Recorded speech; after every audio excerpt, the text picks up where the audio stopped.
आइए बच्चों, आज हम हिंदी विद्यार्थी कार्य पुस्तिका का पाठ 7 करेंगे। नमक का दरोगा।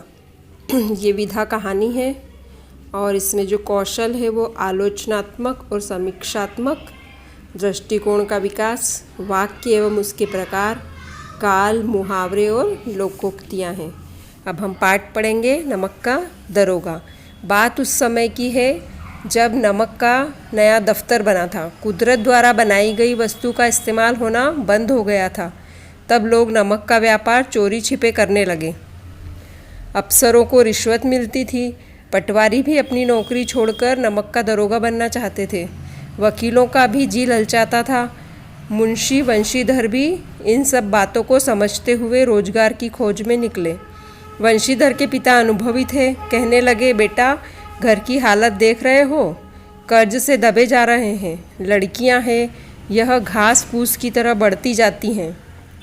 मैं तो सूखे पेड़ की तरह हो गया हूँ, पता नहीं कब गिर पड़ूँ। अब तुम ही घर के मुखिया हो। नौकरी में पद की ओर ध्यान मत देना। यह तो पीर का मजार है। नज़र चढ़ावे और चादर पर रखनी चाहिए।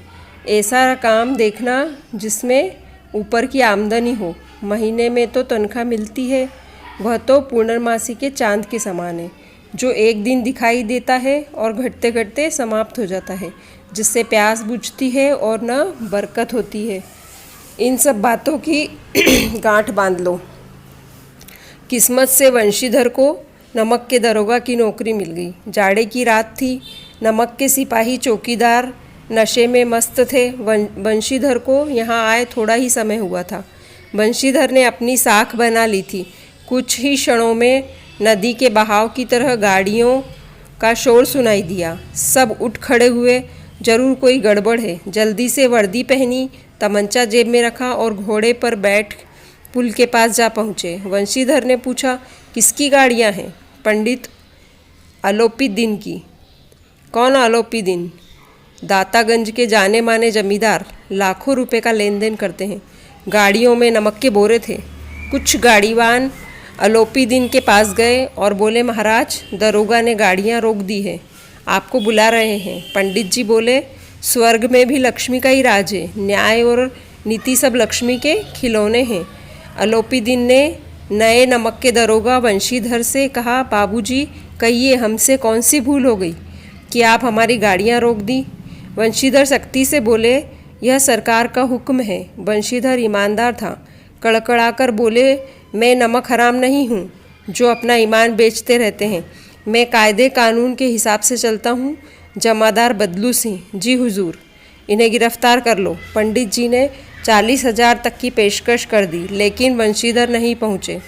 बदलू सिंह, इन्हें हिरासत में ले लो। आलोपी दिन हथकड़ियाँ लगाते ही बेहोश होकर गिर गए। सुबह होते ही गांव में खबर फैल गई। सब टीका टिप्पणी करने लगे, जिसमें दूध में पानी मिलाकर बेचने वाले दूधिया, जाली दस्तावेज बनाने वाले सेठ और साहूकार आलोपी दिन सिर झुकाए अदालत की ओर चल दिए। आलोपी दिन साम दाम दंड भेद नीति सब में माहिर थे। मुकदमा शुरू हुआ। बहस हुई, लेकिन जज साहब ने उन्हें बाइज्जत बरी कर दिया।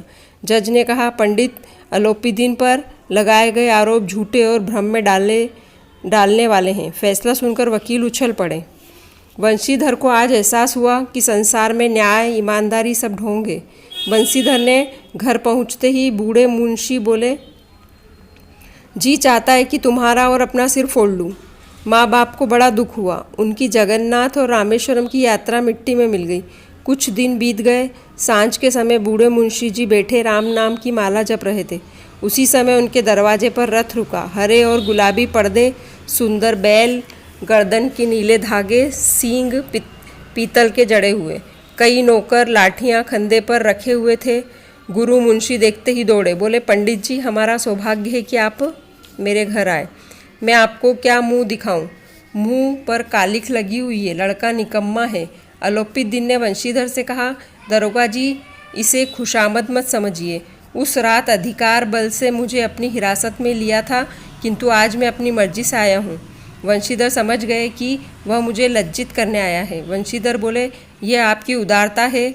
मुझसे गलती हुई, उसे माफ़ कीजिए। मैं सत्य, ईमानदारी और धर्म से जकड़ा हुआ था। अलोपीदीन ने एक मोहर लगा हुआ दस्तावेज निकाला और उसे वंशीधर के सामने रखकर बोले, इस पत्र को स्वीकार कीजिए और हस्ताक्षर कीजिए। जब तक हस्ताक्षर नहीं करेंगे मैं आपके घर से नहीं जाऊंगा।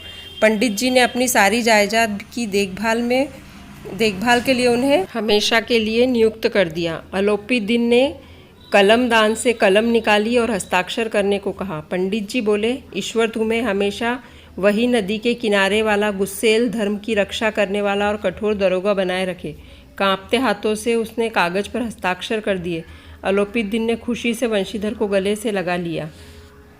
अब कार्यपत्रक 1, और ये कहानी के जो लेखक हैं वो हैं प्रेमचंद, मुंशी प्रेमचंद। श्रुतिलेख है पहला कार्यपत्रक। इसमें हमें कठिन शब्द छांटना है इस पाठ के और अपने मन से 5-5 बार लिखना है। और अगर घर में कोई बोल सकता हो तो उनसे वो बोले और आप लिखो। श्रुतिलेख का मतलब ये होता है।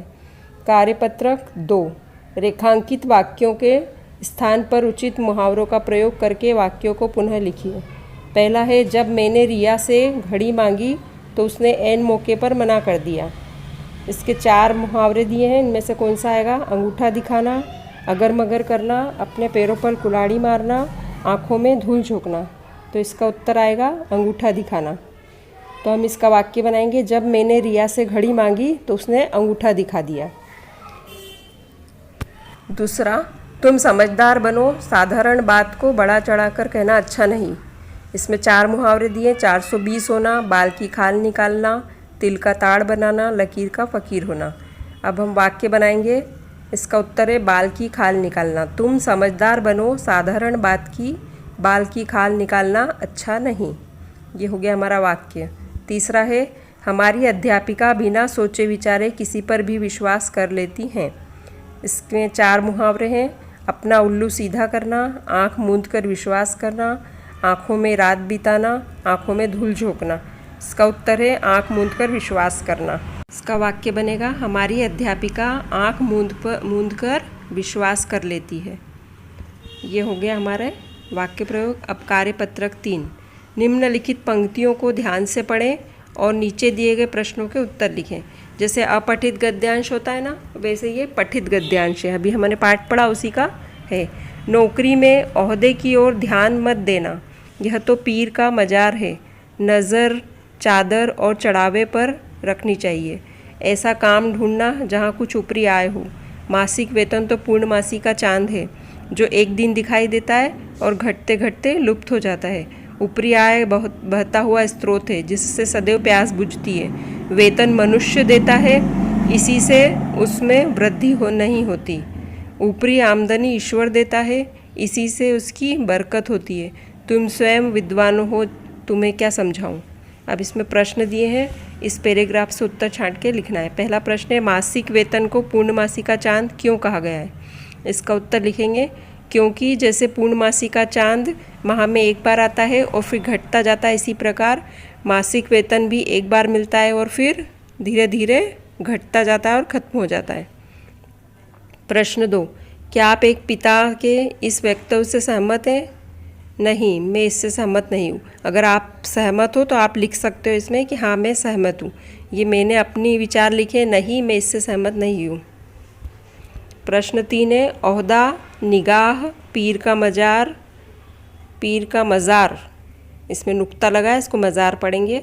आमदनी, बरकत का शब्दों में अर्थ बताएं। ओहदा का अर्थ है पद, पीर का मज़ार मतलब दरगाह, निगाह मतलब नज़र, आमदनी मतलब आय और बरकत मतलब बचत। अब कार्यपत्रक 4 करेंगे। इसमें विभिन्न चारित्रिक विशेषताओं पर वाक्य बनाएं। जैसे ईमानदारी, समझदार, दयालु, सहनशील, क्रूर, लज्जाशील, गुस्सा, ये शब्द दिए हैं और इनसे हमें किसी की विशेषता बताते हुए वाक्य बनाना है। तो जो मैंने वाक्य बनाए हैं उससे अलग वाक्य भी आप लोग बना सकते हो, ये आपके ऊपर है। ईमानदारी, युवराज बहुत ईमानदारी से कार्य करते हैं। समझदार, राम और लक्ष्मण बहुत समझदार हैं। दयालु, भीम बहुत दयालु था। सहनशील, मंदोदरी बहुत ही सहनशील नारी थी। क्रूर, कंस बहुत ही क्रूर शासक था। लज्जाशील, नारी सदा ही लज्जाशील होती है। गुस्सा, लक्ष्मण का गुस्सा बहुत तेज है। ये मैंने वाक्य बनाए हैं। आप इन विशेषताओं के साथ किसी के भी दूसरे वाक्य भी बना सकते हैं। अब कार्यपत्रक 5, इसमें एक अनुच्छेद दिया है और एक उदाहरण दिया है उसमें कि ऐसे आप भी पाठ से कुछ बनाइए। तो अपन ने ये बनाया है। अब मैं ऊपर का नहीं पढ़ रही हूँ, नीचे संवाद लेखन पढ़ के बताती हूँ जो मैंने बनाया है। आप देखना और आप भी इसे लिखना। वंशीधर, किसकी गाड़ियाँ हैं? गाड़ीवान, पंडित अलोपी दिन की। वंशीधर, कौन अलोपी दिन? गाड़ीवान। दातागंज के जाने माने जमींदार। गाड़ीवान। दरोगा ने गाड़ियाँ रोक दी है, आपको बुला रहे हैं। पंडित अलोपी दिन। स्वर्ग में भी लक्ष्मी का ही राज है, न्याय और नीति सब लक्ष्मी के खिलौने हैं। वंशीधर, सरकार का हुक्म है, मैं नमक हराम नहीं हूँ जो अपना ईमान बेचते फिरें। इतना मैं बनाया है, छोटा ही, इसमें इतनी जगह थी किताब में, उतना बनाया है। अब कार्यपत्रक 6, कार्यपत्रक 6 में लिखा है अपने पिताजी और माताजी की विशेषताएं लिखें। सब अपने अपने मम्मी और पापा की विशेषताएं लिखेंगे कि वो कैसे हैं, आपको क्या उनके बारे में आपके विचार क्या हैं, है ना। सबके मम्मी पापा अच्छे होते, बच्चों का ध्यान रखते हैं, तो आप लोग उनके बारे में अच्छे अच्छे विचार लिखिए और अच्छी संतान बनिए, आगे बढ़िए और पढ़ लिख कर कुछ बनिए। धन्यवाद बहुत बहुत। खूब पढ़ो, खूब बढ़ो।